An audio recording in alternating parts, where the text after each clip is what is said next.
নমস্কার দর্শক বন্ধুরা, সনাতন ধর্ম চ্যানেলে তোমাদের সকলকে স্বাগত জানাই। প্রথমেই জানাই শ্রী শ্রী ঠাকুর ও শ্রী শ্রী মায়ের চরণে শতকোটি প্রণাম। মা শারদা ছিলেন শ্রী শ্রী রামকৃষ্ণ পরমহংসদেবের ধর্মপত্নী। তিনি অত্যন্ত সহজ সরল ভাষায় ধর্ম ও দর্শনের কথা বলে গিয়েছেন এবং জীবনের কঠিন সমস্যার সমাধানের পথও দেখিয়ে গিয়েছেন। সকলের প্রতি অপার করুণা ও দয়া ছিল শারদা মায়ের। সবাইকে তিনি নিজ সন্তানরূপে জ্ঞান করতেন।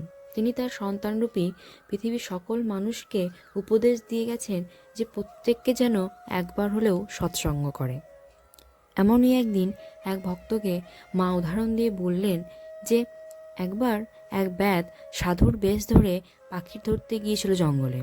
সেখানে পাখিদের সরল নির্ভয় ভাব দেখে তার মধ্যে বৈরাগ্যের উদয় হয়। তারপর থেকে সে ব্যাধবৃত্তি ছেড়েও দিয়েছিল। তাই সময় পেলেই সৎসঙ্গ করবে, সাধুসঙ্গ না পেলে সৎ গ্রন্থ পড়বে।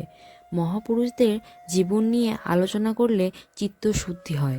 দেখো, জলের গতি স্বভাবতই নিচের দিকে, কিন্তু সূর্যের প্রভাবে সেই জল আবার আকাশে ওঠে, পাহাড়ের মাথায় জল হয়ে যায়, আবার বৃষ্টি ঝর্ণা নদী হয়ে লোকের কত কল্যাণ করে। এভাবেই মা বিভিন্ন কঠিন সমস্যার সমাধান করে দিতেন সহজ সরল উদাহরণ দিয়ে।